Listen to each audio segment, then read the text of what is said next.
ये कहोगे ये कौन है?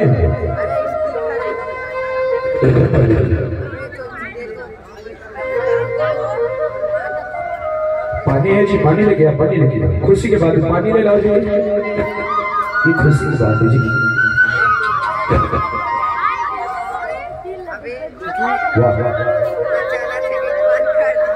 ये सच्चाई पर आधारित घटनाएं हैं। आप मन देखा तो समझ में नहीं आते, समझ में आ जाते हैं 1 मिनट के अंदर में। पानी छिड़क दे भैया, पानी छिड़क दे।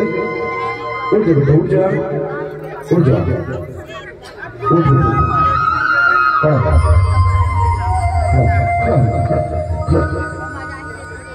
ये कहे शादी लगभग 25 साल हो गए। ये मुरगांव के रियल की घटनाएं, मुरगांव के नहीं अर्थात श्याम कुटेरिया जी के कुटेलापुरी धाम के रियल की घटना रही है। एक व्यक्ति के शादी में 25 साल हो गई, सो बस कोनो बाल बच्चा नहीं होते रही। गांव भर के मनोरंजन कहा कि ठगड़ा पर गए, 5 पर गए, तो गोसैनी भी